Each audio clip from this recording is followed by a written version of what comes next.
chapter. Now we came to page 177.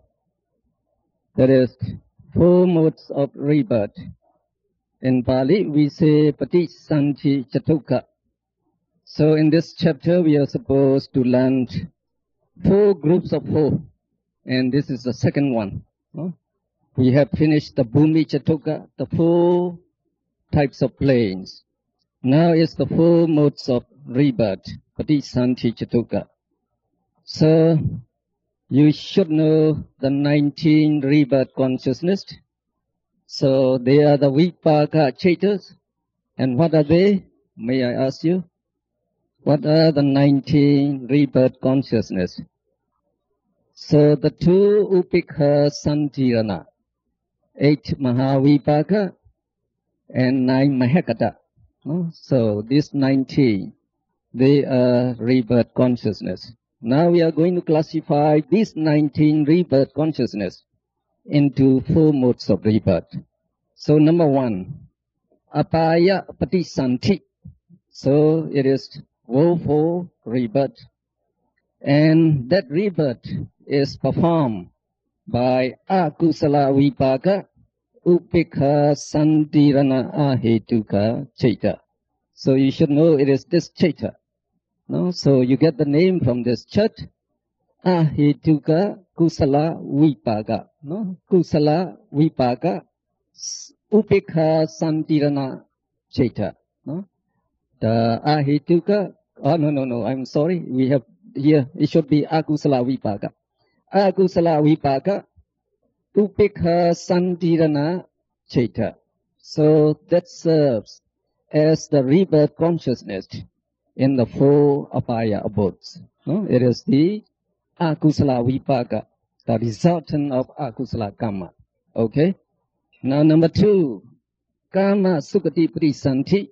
So we call it the sensuous blissful rebirth. Now these are direct translation. Sukati means blissful. No? Karma is sensuous and Patisanti is rebirth.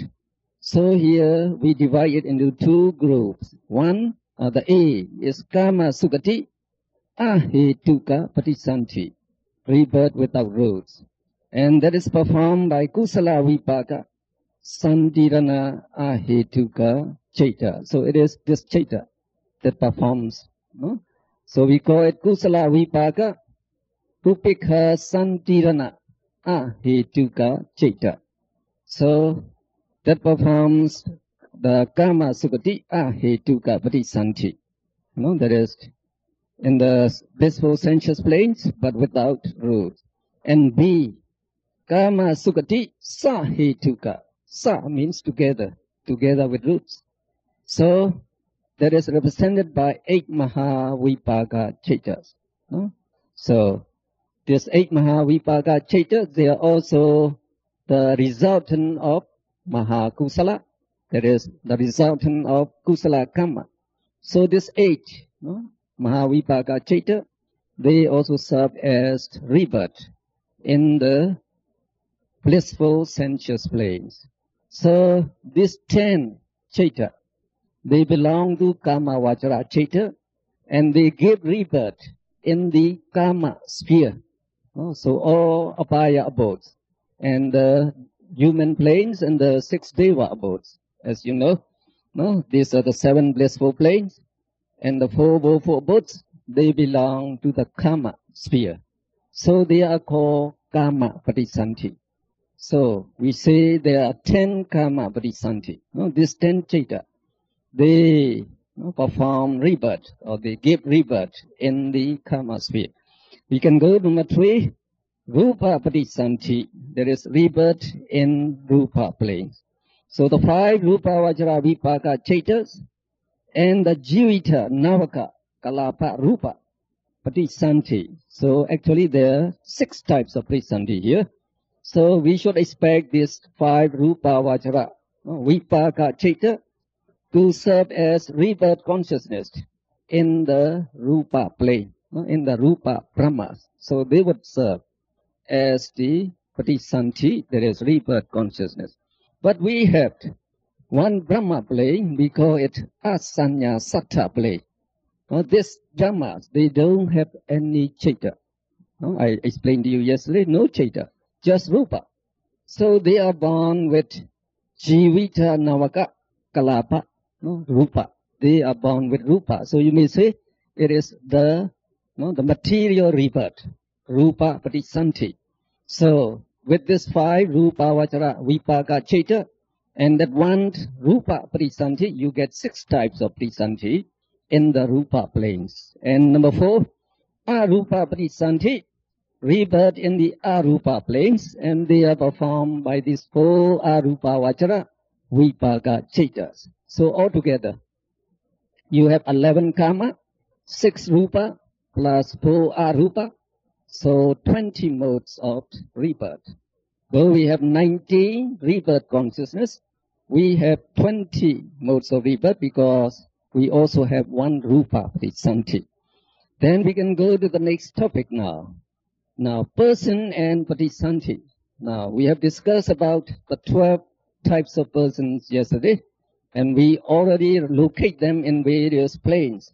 Now we are going to give them the appropriate, the rebirth consciousness. So you are going to match now. Number 1, please read the first paragraph there. The 4 Apaya persons in Nidya, Tirechana, Peta and Asura planes are born with Akusala Vipaka, Upika Santirana, Ahetuka Chaita. So those 4 types of woeful persons, they will be reborn with this Akusala Vipaka, Upika Santirana Chaita. So there is no problem, should be very clear.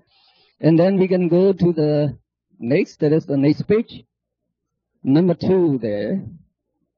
In the human realm and Chitu Maharajika realm, degraded human beings such as those who are blind, deaf, dumb and retarded or deformed by birth, and degraded earthbound deities or the devas are born with Kusala Vipaka, Upika Santirana, Ahetuka Chaita. So this degraded persons among humans and the Chituma Earthbound Deva, they are born with this Chaita. It is Ahetuka Chaita, but it is the Kusala Vipaka, the resultant of Kusala Karma. So they are born in the blissful plane because of Kusala Karma, but they are very low rebirth because their rebirth Chaita is Ahetuka, no roots. No roots. So they are very inferior person. So they are degraded person. Then we can go to number 3. Please read. In all the 7 sensuous blissful planes, normal human beings and deities are born with any one of the 8 Mahavipaka Chaitas.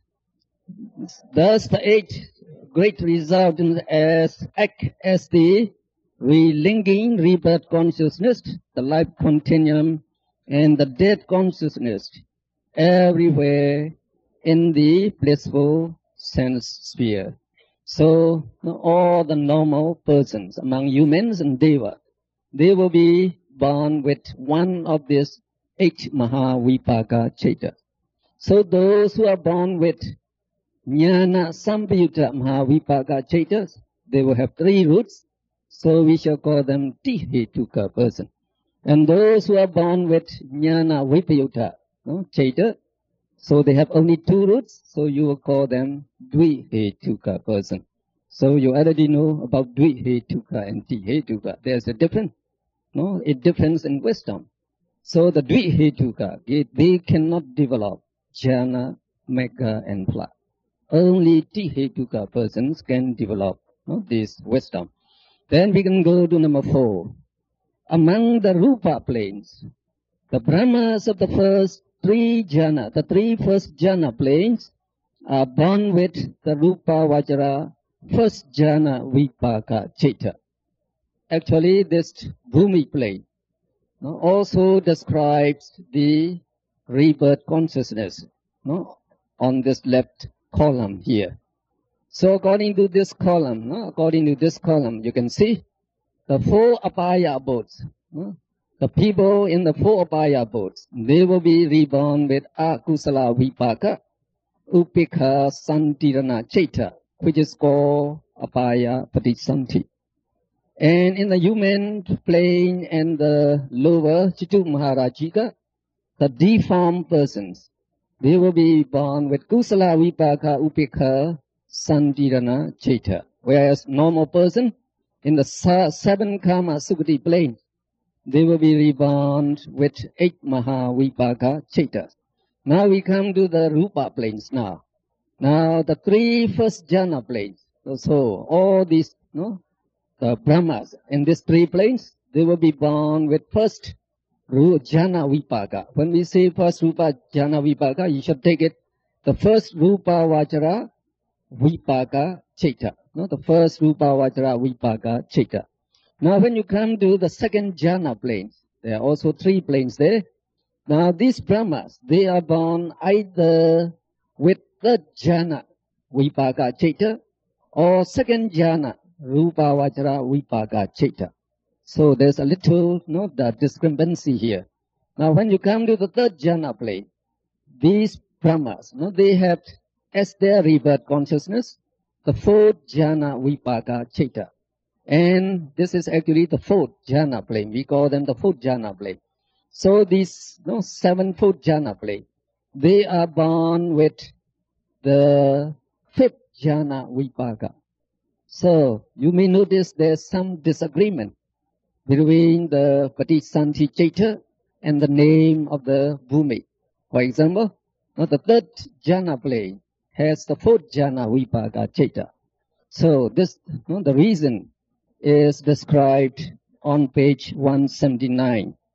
In the topic in the middle there, we give you the topic, the method of naming rupa planes. So we can read the first 3 paragraphs actually. So that will explain to you. Now we can do the reason why some disagreement in the names of the rupa planes and the rebirth consciousness of Brahmas is that there are 2 ways of counting rupa jhanas. For persons of slow wisdom, after attaining the first rupa vajra jhana, they have to eliminate the jhana factors one by one in going up to the higher plane jhanas. Thus, for this type of person, there are 5 rupa vajra jhanas. For persons of quick wisdom, after attaining the first jhana, they eliminate vichaka and vichara together in going to the second jhana.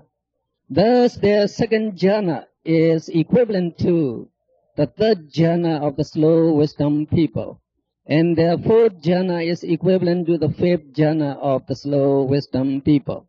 So there are only 4 rupa vajra jhanas for quick wisdom people.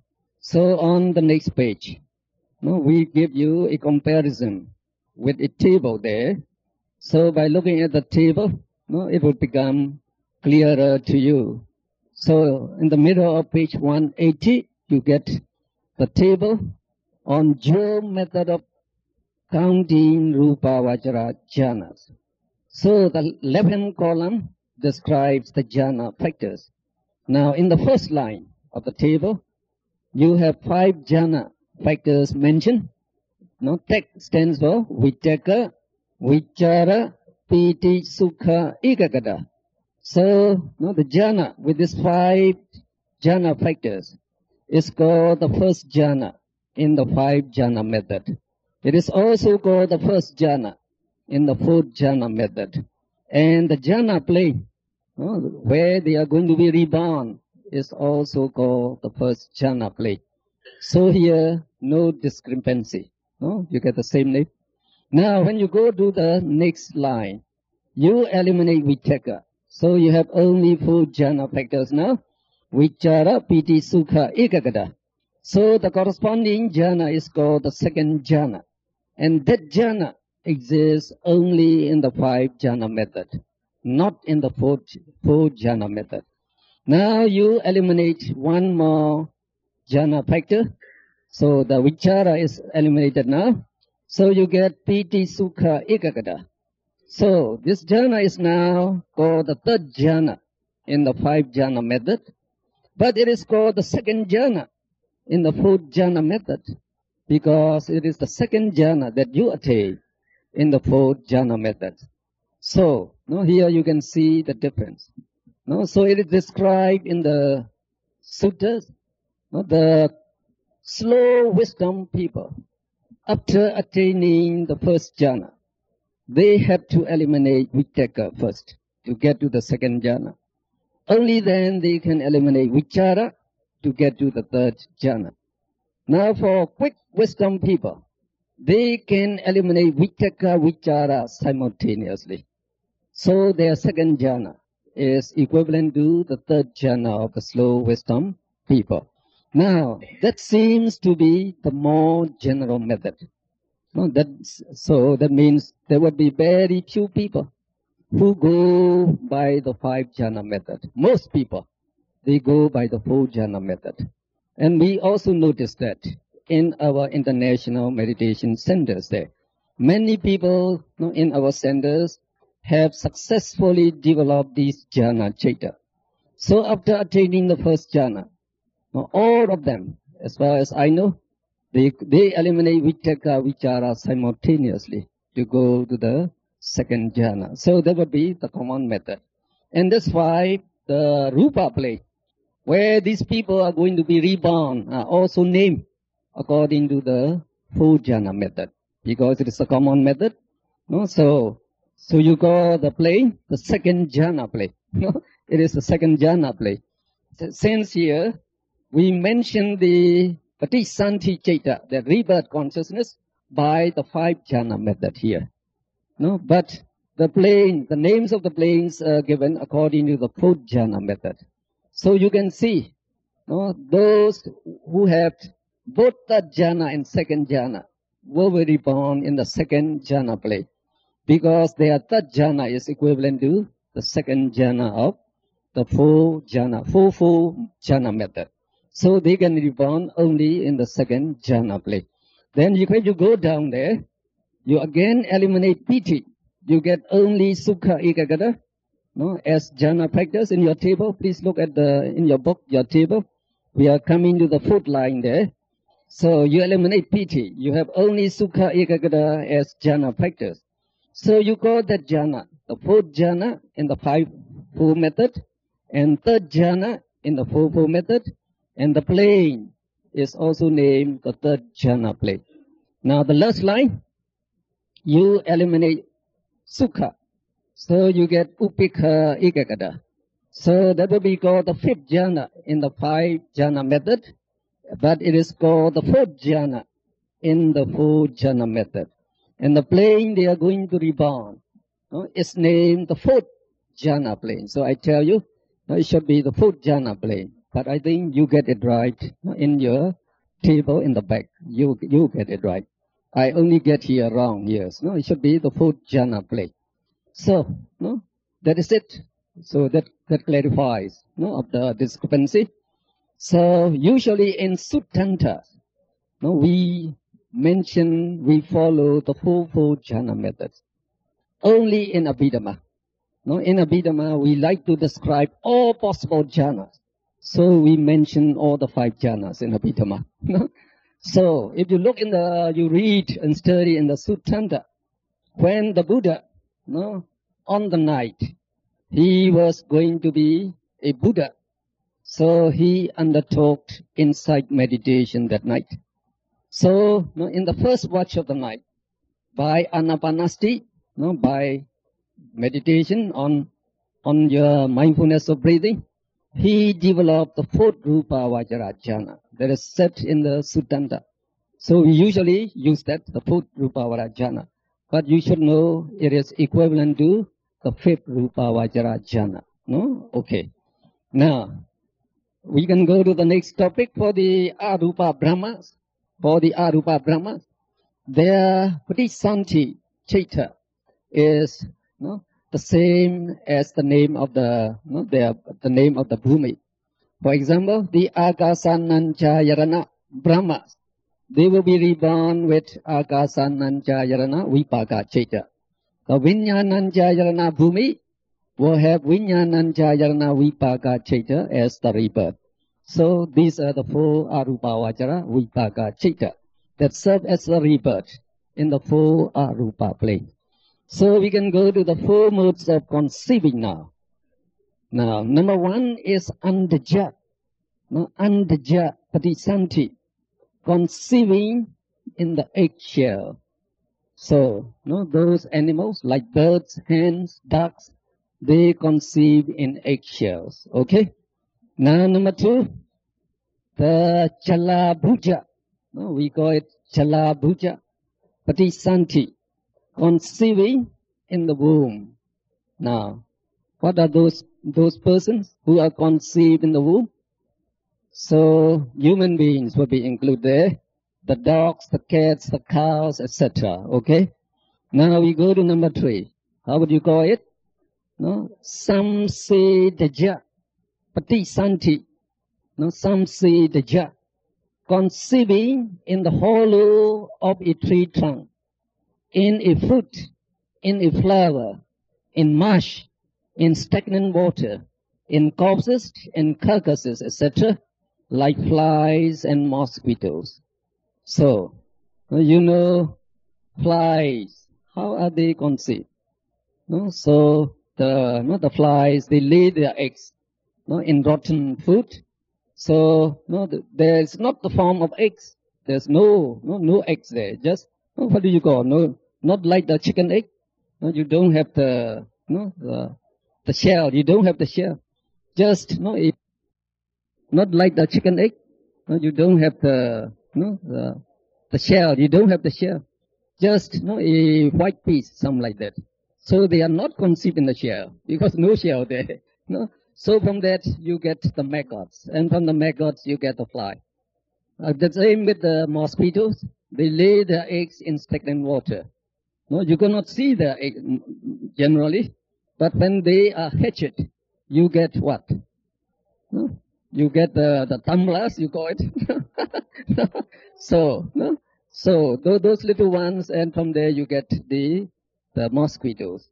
So they are set to be conceived not in the womb, not in the shell, but so in marsh or some stagnant water, etc. So there are some people who don't like, in Myanmar we have a girl who is conceived in the bamboo. In our history we have that. So they have also stories about the being conceived in a fruit. So there can be such conceived. Now we can go to the fourth method. The fourth method is Opapatika Patisanti, rebirth in the form of a fully grown up person, about 16 years of age, as if jumping out of nowhere. So, when you get that Opapatika Patisanti, you don't have to be conceived either in the womb or in an egg. So you become fully grown. You just appear immediately fully grown. So, not just most of the devas and the Brahma, they are born like that. So, these are the four modes of conceiving. Now we have the note there. So, Andaja Patisanti, the conceiving in the eggshell, and Jalabhuja Patisanti, those who are conceived in the womb, are also collectively named as Gabbaseyaka Patisanti. So, now the applications would be quite interesting. Now the woeful persons in Nidya, that is in hell, the egg hell, are born by the way of Opapatika Patisanti only. So, if you're going to hell, so you don't need any conceiving there. You'll be born right away. You'll be born right away there. And when you are born like that, we assume you may have the original shape and form, maybe, because you are attached to this form and shape. And when you are born there, you may be some of these people look like they were before, like they were human beings. I said this because some of our meditators, after developing the fourth jhana, they are taught the loving kindness meditation. So our master, our meditation master, when he asks you to develop loving kindness, he asks you to develop up to the fourth jhana. Up to the fourth jhana. Because in Metta Bhavana, you can develop up to the fourth jhana. Only then your loving kindness becomes very effective. So you can send to this person, just like the radar, very sharp. So it would be very effective. So at that time, he said, you better look at the people that you are going to radiate loving kindness, he said. So if you are going to radiate loving kindness to those hell people, try to see whether you could see them. So some with very good concentration, they could see, they say. They could see. That's what they said. So they could see, and they could see some of their acquaintance there. So probably those are born in the same form so that they could recognize that. So that loving kindness meditation is quite interesting.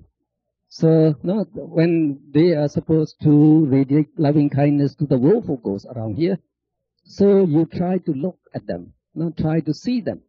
So you can radiate loving kindness to them very effectively. And then do the devas in trees. So you can look at the trees, you can see these devas, and you can radiate loving kindness to them. So that would be very nice, very effective. So those hell people, they are born by Opapatika. Now number 2, Pretas and Asuras are born by either Chalabhuja Patisanti or Opapatika Patisanti. So in our the Pitaka canons, there are many stories about this woeful ghost. We call Pita Watu. Stories of these woeful ghosts. Usually, the second chief disciple, Mahamoggallana, he was very powerful in Abhidhamma. He was only second to, he was the foremost among the Buddha's disciples, Mahamoggallana, in exercising the Abhidhamma, Summa power.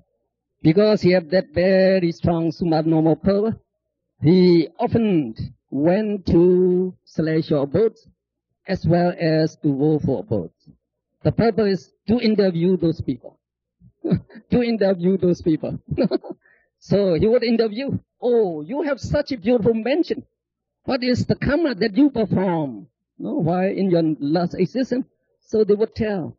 They would tell their story, and he would come down to the human world, and he told this to the people again.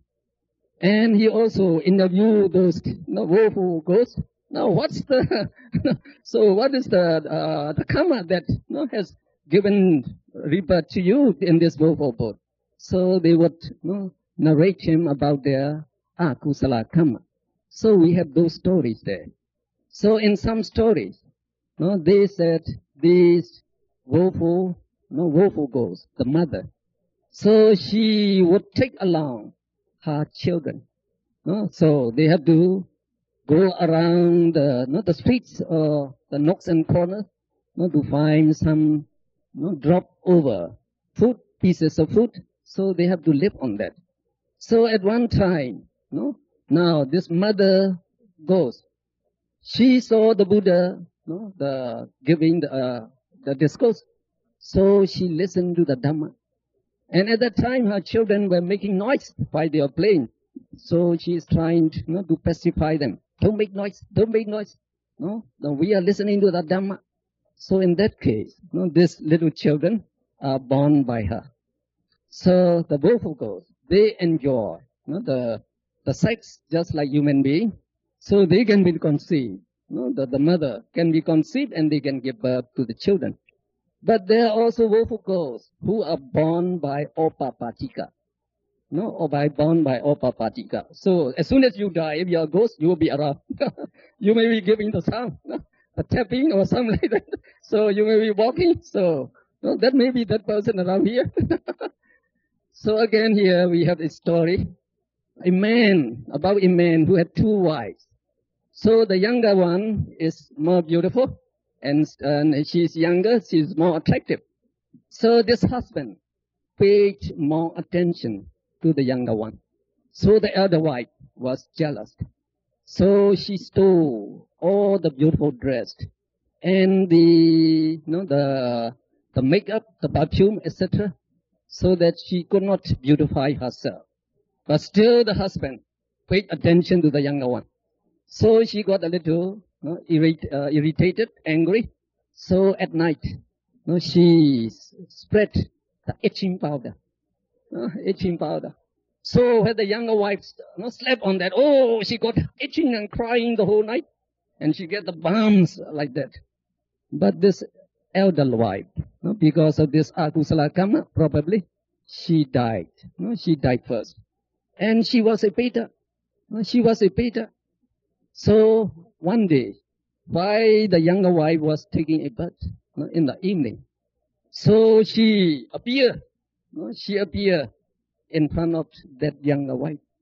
So their appearance is very awful.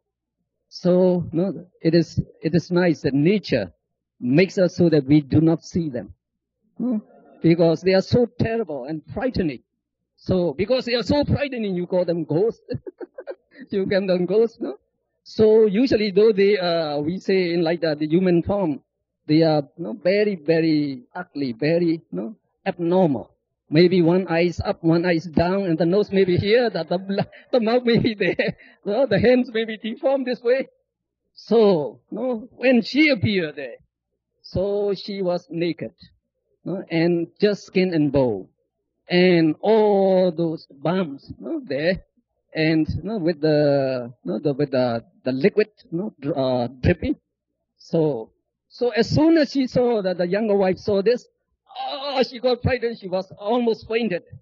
So this Peter said, "My sister, don't be afraid. I am your sister. I am the elder wife. No, now I have become a Peter now." Now, since I have stolen your clothing, I don't have anything to wear on, and I have nothing to eat. So you can see these bumps as I have done to you. Now I have to suffer this. So you please help me. You please help me. So you please offer robes and food to the monks and share the merit with me. Please share the merit to me. So when the ghosts appear in front of you, usually they are not frightening you. They are just fearful. Their appearance is very frightening. They are not frightening you actually. They want you to share your good merit to them. So you please do that. You please do that. So when you see the woeful ghost, I share my good merit to you. You say sadhu. So I wish you good luck. So you go to your way. So you go on your way. So don't entertain them. Otherwise they would come very often.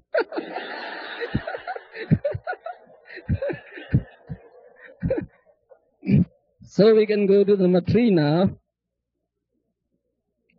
Animals are born by all the 4 modes of conceiving. So for the first 3 types, there's no argument.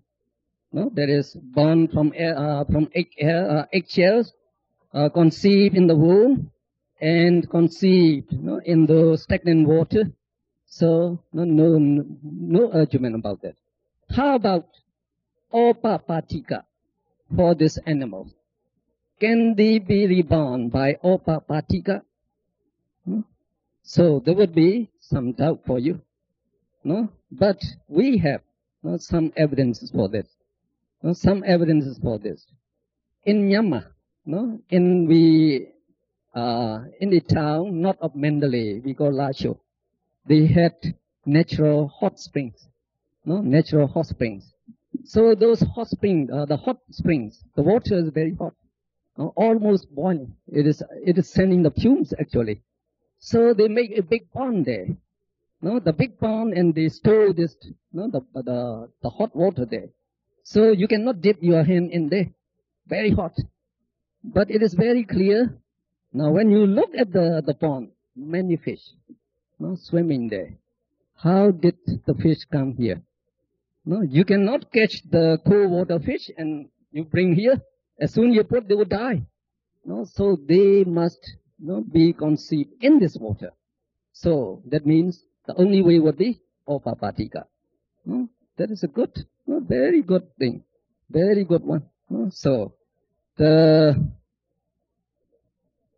Pasteur, the French chemist, the Pasteur, we say pasteurization process there. Louis Pasteur, he said.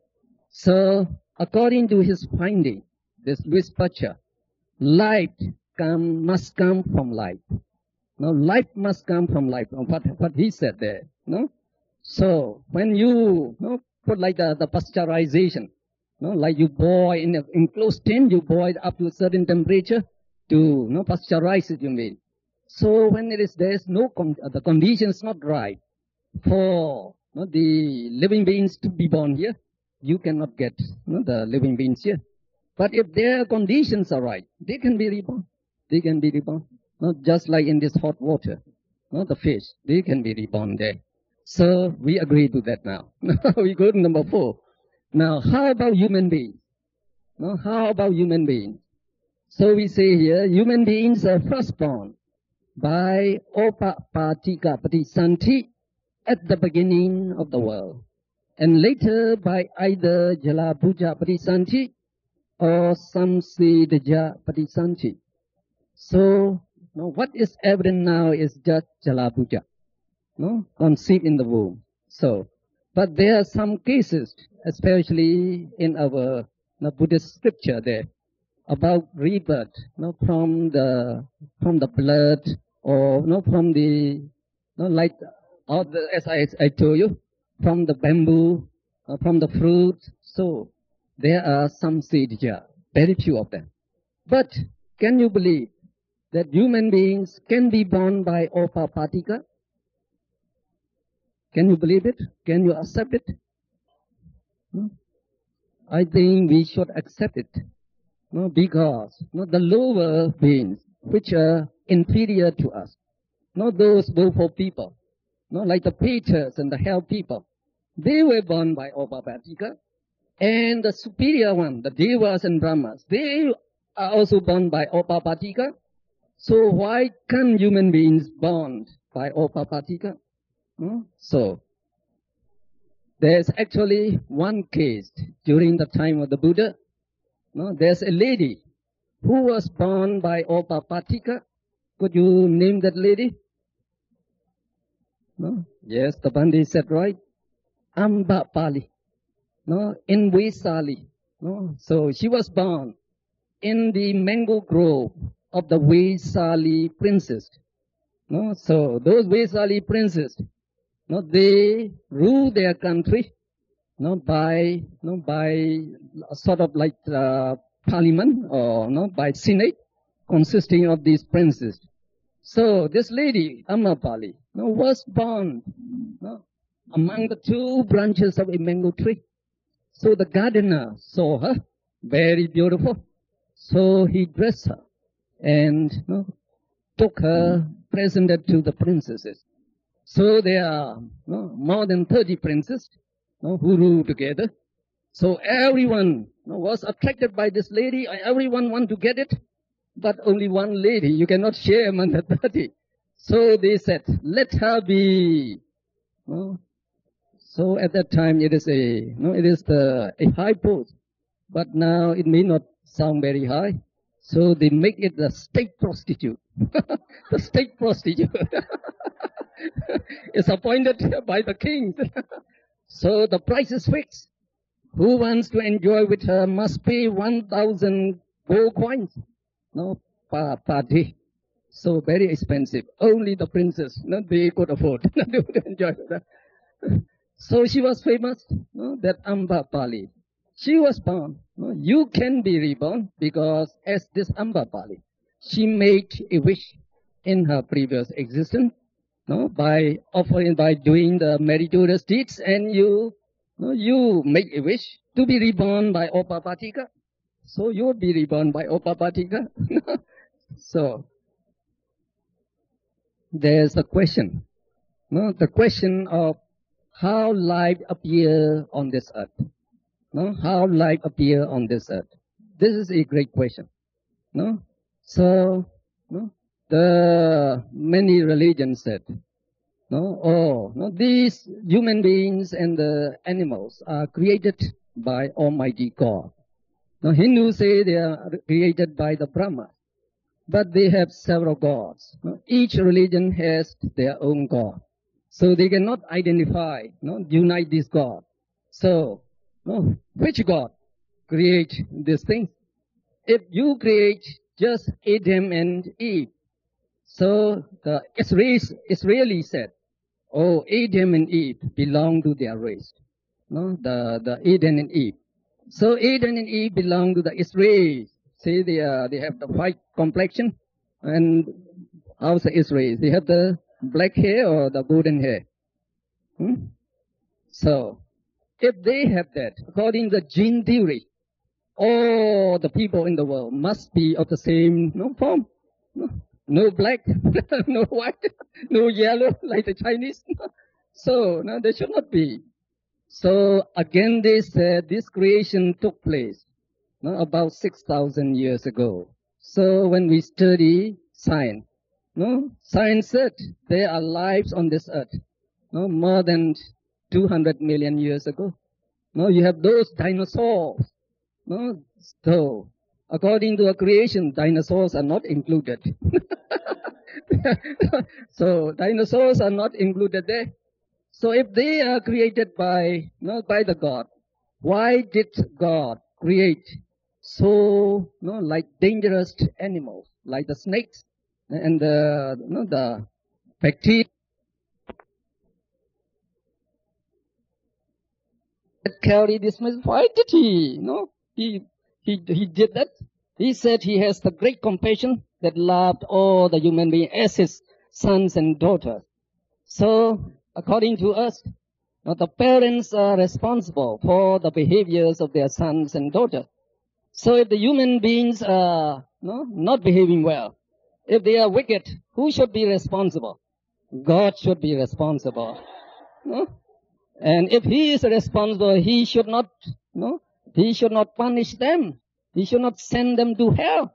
They say it is permanent hell. Oh, it's too cruel. If that God can send his own sons and daughters to the hell, permanent hell, it's very difficult to believe he is very compassionate. It's just the opposite. So these are not according, they do not agree with the findings of science. So you have to have the new idea of this. And the scientists, they could not find a solution up till now. The first theory is, during the beginning of the earth, at that time the temperature must be high, and with that the pressure and the temperature, they said the chemicals they would react together in the seawater to form amoeba, the one cell creatures first. Then they evolved, they said. You get 2-cell creatures, 4-cell creatures, 8-cell creatures. Then you get the seawater creatures. Then you get what you call half Venus, or you call it half land and half sea. Yes, like the tortoises. You get those. Then you get the land animals, they say. And then you have the birds. And finally you get the mammals. So, in the family tree, so you have the mammals there. Maybe the dogs and the cats are below, and the monkeys are above, and then the apes, and after that you get the man. So Darwin said, man evolved from the monkeys. Well, no, that is just a theory. So no definite evidences for that. And now not many people would not accept that theory anymore. So scientists, they could not give an explanation. So I think the Buddhism, we give this explanation. The Buddha said at the beginning, the human beings are born by opapatika. Just natural. It is a natural way. Born by opapatika. So after the human, they enjoy the sex. So conceiving and in the womb becomes more natural, just like electricity. When you have an easy route to flow, so the electricity would take that route. So the same thing. So same way you enjoy sex, so you get pregnant and you get this conceiving in the womb. So that is our explanation. I think this is quite proper. The same thing with the animals. All these animals. Now you can see. There are many. What do you call it? Like in the birds, there are many classification, species you call it. So even in butterfly, you get thousands of species. So who create these things? So this is the karma. Your karma. Explain this thing.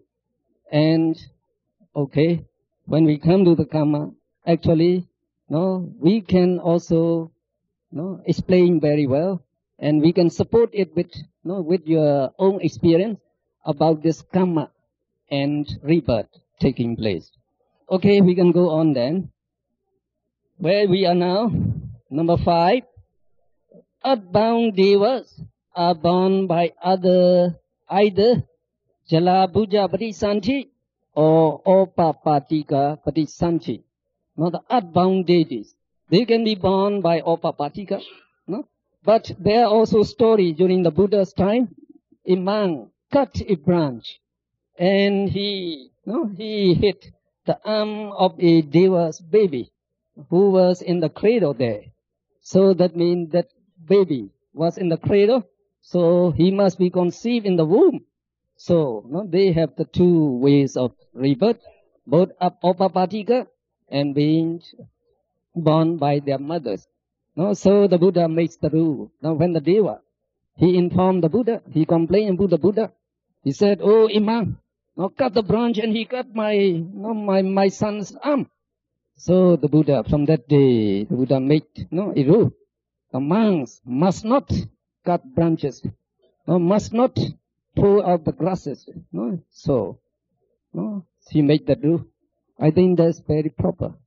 So some people, they think there's life in the leaves and in the grasses. They believe. But we don't believe that. Buddhism doesn't believe that.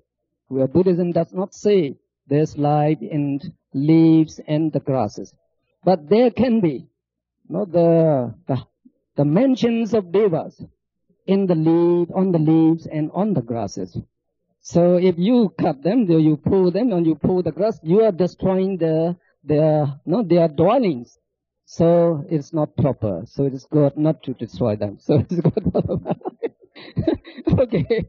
Now, and number 6, celestial devas and brahmas are born by opapatika. All are born by opapatika. Those, the celestial devas and brahmas. Now let's consider the lifespans of beings. Now we can read the first paragraph. Woeful persons in the 4 apaya abodes do not have fixed lifespans. They suffer in woeful states in accordance with their karmas. Their age limit differs according to their evil deeds. Some are short-lived and some are long-lived. So I described about the monk Tiksa in the next paragraph. During the time of the Buddha, this monk by the name of Tiksa, he received some cloth to make the robe from his sister. So No, he was attached to this thing. So he had the idea, no, the intention to make it into rope and to wear it. So, but no, he died before he could wear that rope. And because of that attachment, he became a flea in the rope. No, he became a flea in that rope. So his companions didn't know about this. So when their companion Tessa passed away, so they said, now his ropes and bows belong to us now. Now let's share among us. So you take the bow, you take the lower rope, I will take the upper rope. So while they are sharing, the flea was crying, shouting there, I won't give my rope, I won't give my rope, this is my rope. So no, he is shouting. But these monks didn't hear the flea's voice. You could not hear. But the Buddha heard it from his chamber, from his the secret chamber there, with the Dipa Sota, divine ear. He could hear it. So he said, oh monks, don't divide those properties of Tessa among you yet. You wait for 7 days. So that means after 7 days, this flea, it went to another existence. So here, this monk, he became a flea by Opapatika. So there may be many insects coming by Opapatika in your houses, but you will not notice this. There. So there may be new types of insects and bacteria coming up. Now we have also in the next page on 182, that Manlika, the queen of King Kosala, is quite interesting. Her story is very interesting. Now this Manlika, according to the Buddha, and King Kosala, they had been husband and wife for many existences. So in this existence, they love each other very much. They love each other very much. And usually Manlika is more intelligent than the king. So she led the king to do many meritorious deeds. So actually they performed many meritorious deeds. Now they competed with the citizens in offering to the Buddha, who can offer better offerings, and they won. They won. Now when she died earlier, so King Kosala was thinking, oh, my wife was very wise, and we have done so many meritorious deeds, so she must be reborn in the celestial abode. Well, I better go to the Buddha and check it. So he went to the Buddha. But the Buddha knew about his intention, and he also knew that Manlika was now in Avicii. She was in Avicii. So there's reason for that. We'll tell it later on. She was in Avicii. So if the Buddha would give the answer, he would not lie. He would say the truth. So if he would say, oh, your wife is in the Avicii, what would happen to Kosala? So he would be very, very upset, and he would have no belief in the offerings and this thing.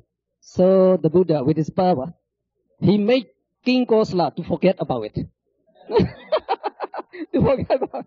So he came to the Buddha, he talks on many topics, and when time's up, he went back to his palace. Only when he got back, he remembered, oh, I haven't asked about my queen. So the next day, he came again. And the Buddha made him forget about it again.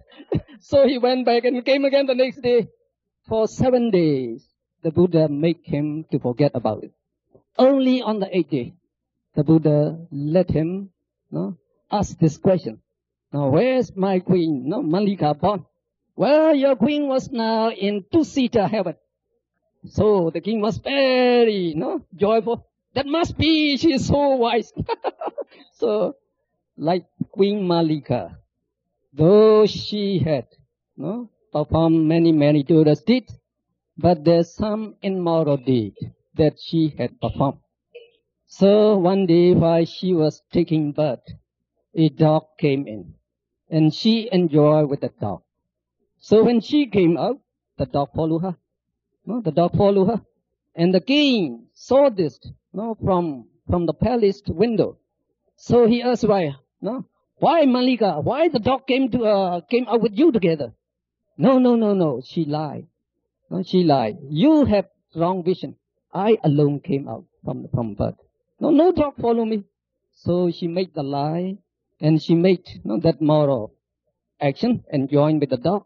So this karma was remembered just near death.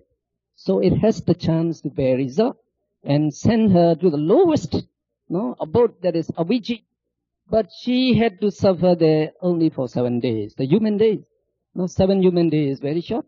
So this good karma now pick her up and took her to the heaven. So you can rely on your good karma. Okay. So let's go to the number 2 then. The human beings also do not have fixed lifespans. The age limit rises from 10 years to uncountable years. We call it asankhya, uncountable years. And then falls to 10 years again. The interim period, when the age limit of human beings rises from 10 years. You have to put in a little bit there. There's some words, the left over. Human being rises from 10 years to uncountable years. And then falls to 10 years again. It's known as an antara kappa. So an antara kappa. So actually we have about the human lifespans in this little chart here. So this kappa means the age limit of human beings. Ayu kappa. Ayu is the lifespan. The kappa is the time. So the lifespan of human beings, they say, they vary from 10 years to asankhya. They rise from 10 years to asankhya, and from asankhya, the lifespan again falls to 10 years. So it is oscillating, you might say. So rising and falling, rising and falling. So usually the Buddhas appear at the time when the age span, the lifespan is decreasing. So our Buddha, Gautama Buddha, he was born when the lifespan of human beings was 100 years. So that means the Ayu Kappa at the time of the Buddha is 100 years. So since it is at the time of degradation, the age limit or the lifespan must be decreasing. So now after 2,500 years, after the Buddha passed away, we assume, just assumption, that the age limit has degraded or has been reduced by 25 years. That is 1 year for every 100 years. So the lifespan of human beings on earth today should be about 75. So how about Malaysians? How is your average lifespan? So they have the statistics put up in the newspapers from time to time. And about 10 years ago, I saw in the newspapers, at that time, the nation that had the longest lifespan are the Japanese. And at that time, their average lifespan is 75, they said. But very recently, they said their lifespan average lifespan has increased to 78 now, they say. That is for the Japanese, for the highest lifespan. And the Americans and the Greenlands, they came second. So at that time, they have a little less than 75. So the other nation would be less than 75. So I think our Myanmar would have only about 60. So if you have longer lifespan, you are lucky. You will be lucky. So that means the lifespan must be reduced, must reduce further. It must go on reducing. Well, it is a little difficult to believe since science is progressing, and you are having more and more effective the medicine, so that can keep human beings to enjoy long life. But you might say now this medical treatment advances, but also the cost for medical treatment also increases. Increases so much now. Like in Myanmar. Now we dare not think that we could get the proper treatment if we were ill, we were sick. The very, very expensive now it become in almost every country. I knew about this. Like in the United States. If you don't have the insurance on health, so you may have to spend all your savings just for this medical treatment. So the majority cannot enjoy this medical treatment. And if you look at the other way, the population is increasing very, very quickly. We are 6,000 million now. So in 30 years, they say they may double. So they may double every 30 years. If you don't have that, the birth restriction, like the Chinese they are doing. So without that, like in the African countries, in Myanmar also we are increasing very quickly. So if you have double population in another 30 or 40 years, what happens? Your food production cannot be increased. All the land has been used. So there will be a scramble for food. So in that case, also if you look at the other way, as science progressed, as science produced more luxurious goods, so religious attitude is decreasing. It's decreasing. So the people have they could not control their mind. With many lopa, dosa, moha, so they could easily quarrel. So I think the third world war would come.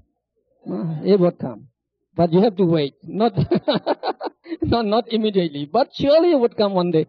So at that time, if the third war, that means almost all the population would be erased, would be destroyed. So if you take the average lifespan, since many children would die at that time, if you take the average lifespan, it would come to about 10 years. So the time would come. So after that, very few people would be left.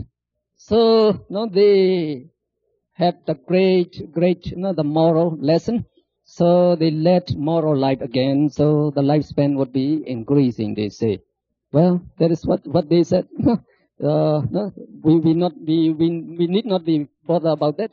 Now, that interim period from 10 years to Asankhya and Asankhya to 10 years is called one Antara Kappa.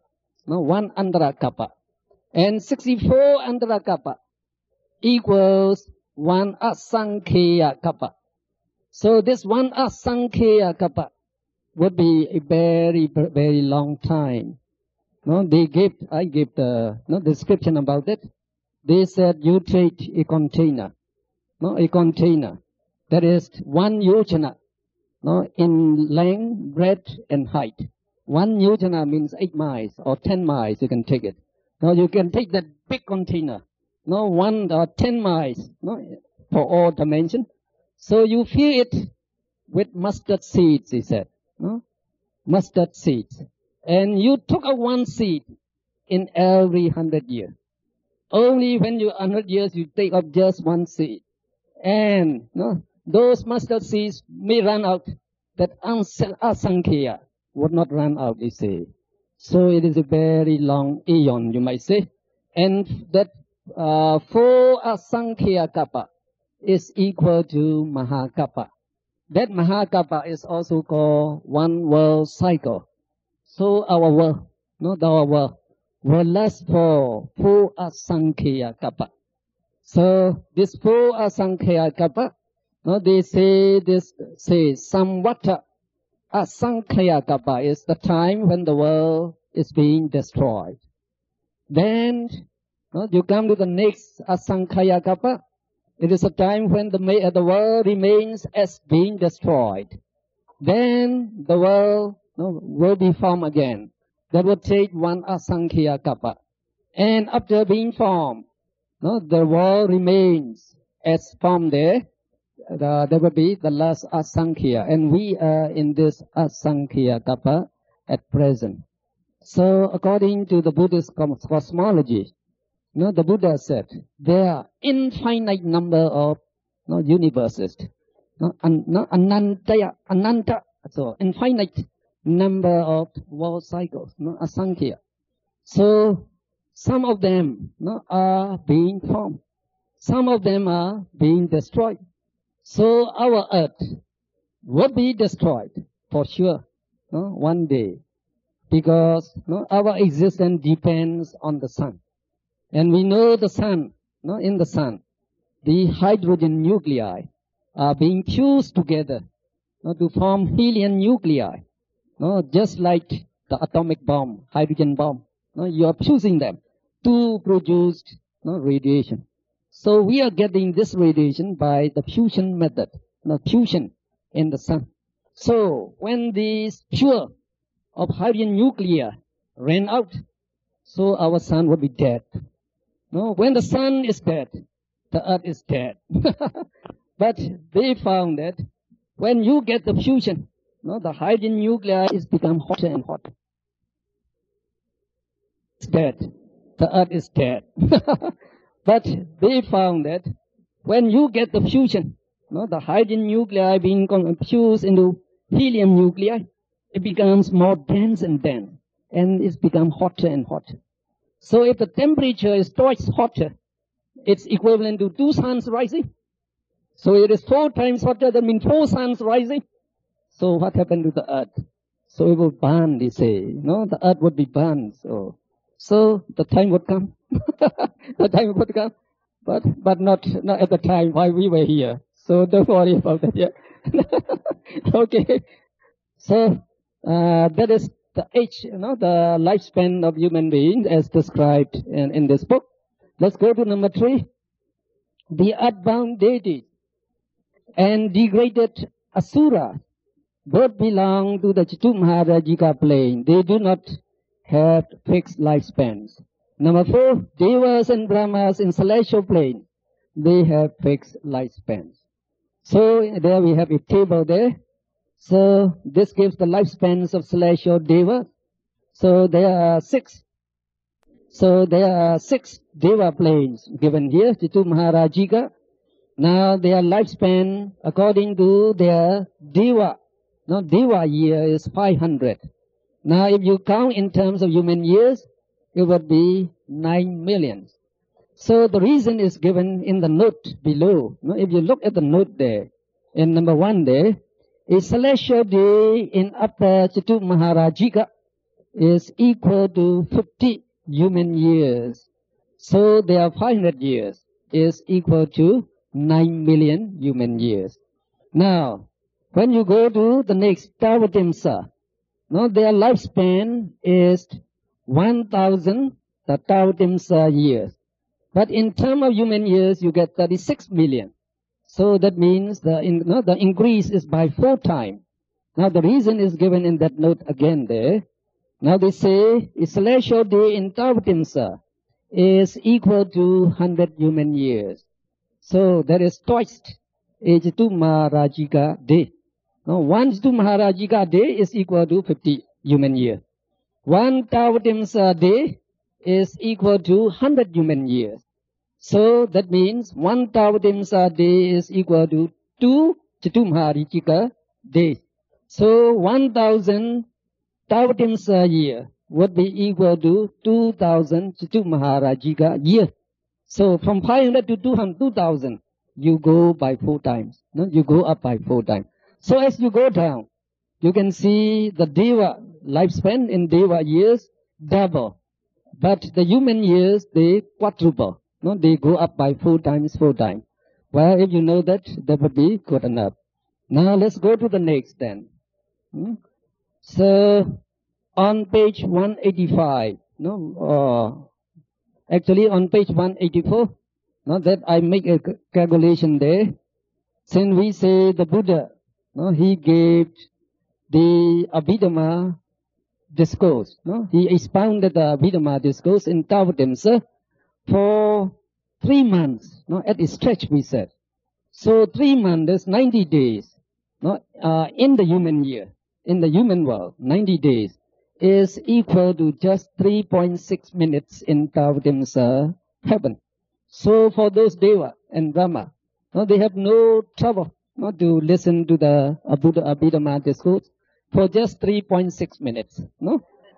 But for us, no, even for 2 hours now you have to listen quite, you have a lot of trouble. So for 90 days, we could not listen. No? Okay, we can go to page 185.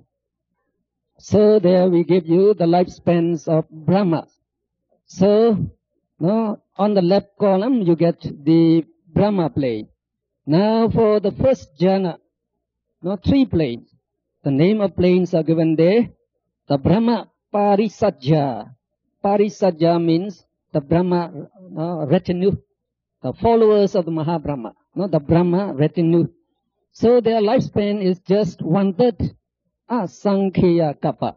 This Asankhya Kappa we are taking, just 1/3 that Asankhya Kappa.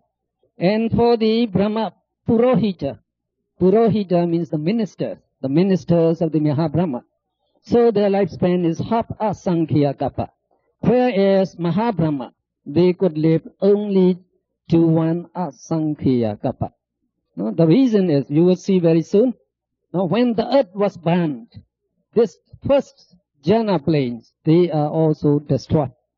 So this first jhana plane, they would come into existence only when the earth came into existence again.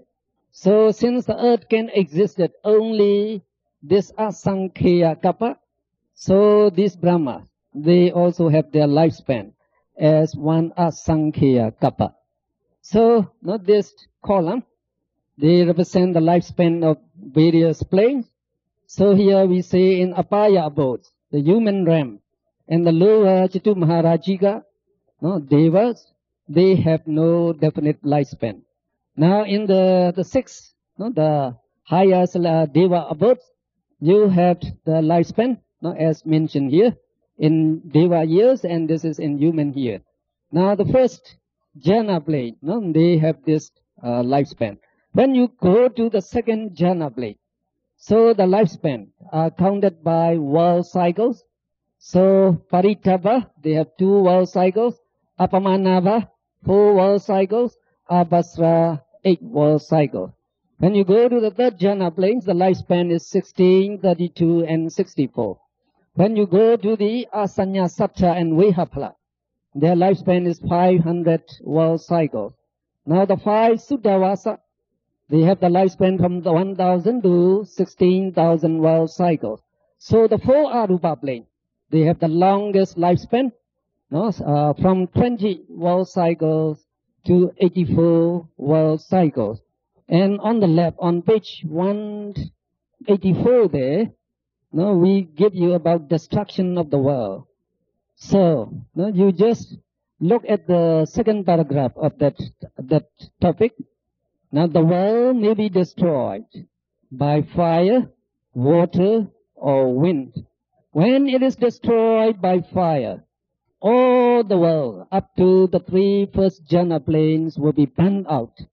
After being destroyed 7 times consecutively by fire, the world will be destroyed by water on the 8th time.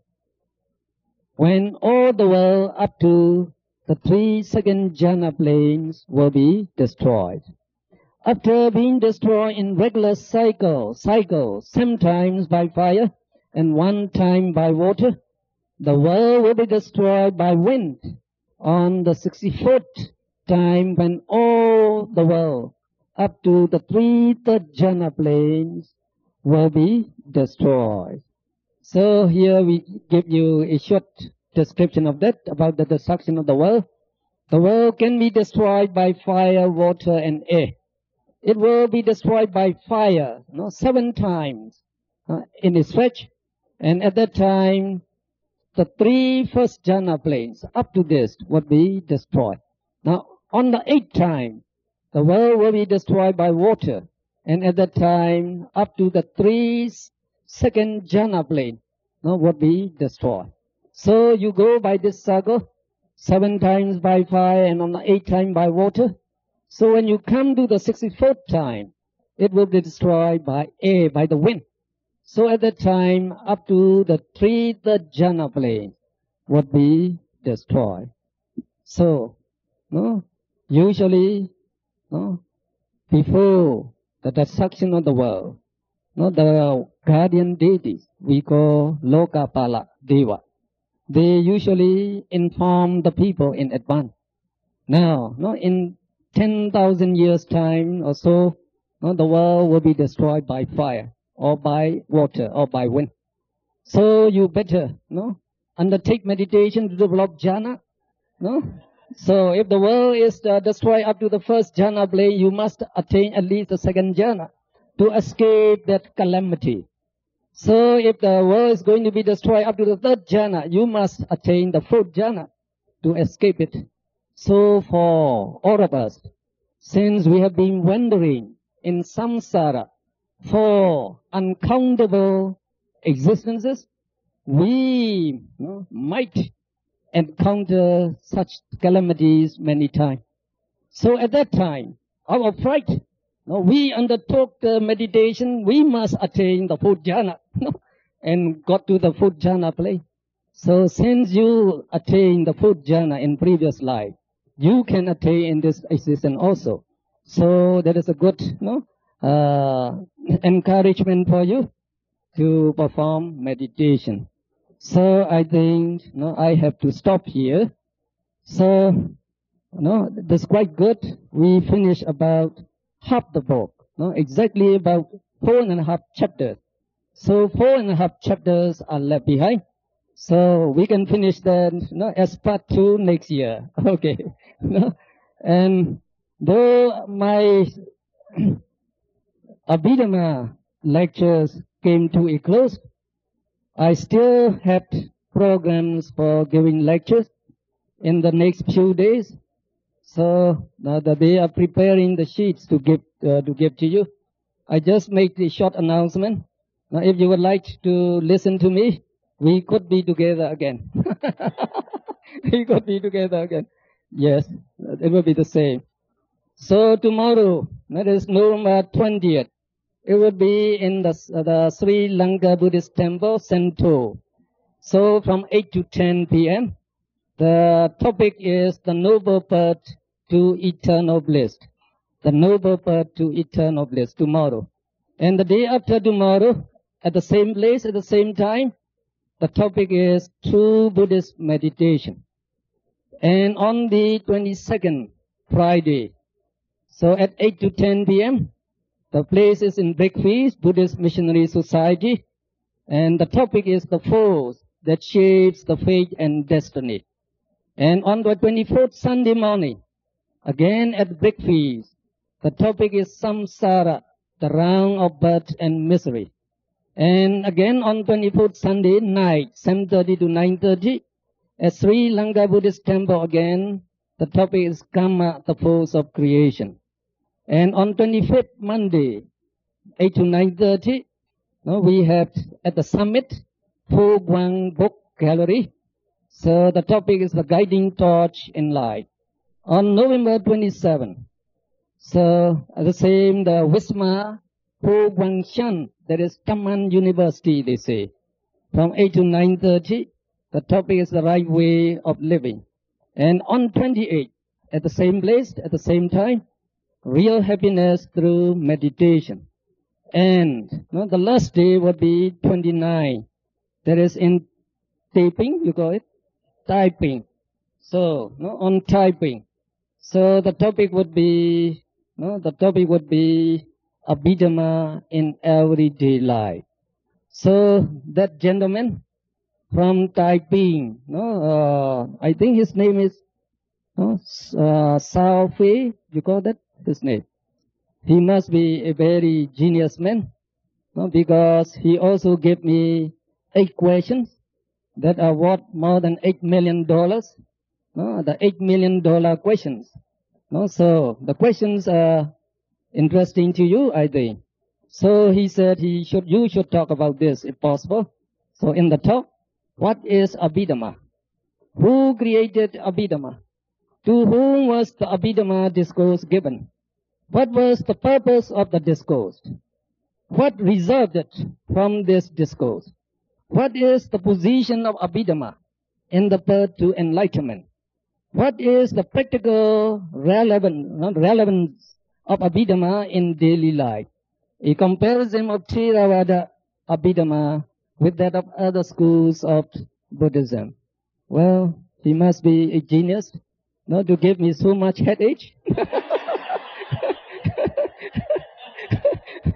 But anyway, I must thank him because it's going to be a challenge. All of these 9 topics would be a challenge to me.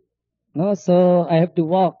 So my visit to Kuala Lumpur is not a comfortable one.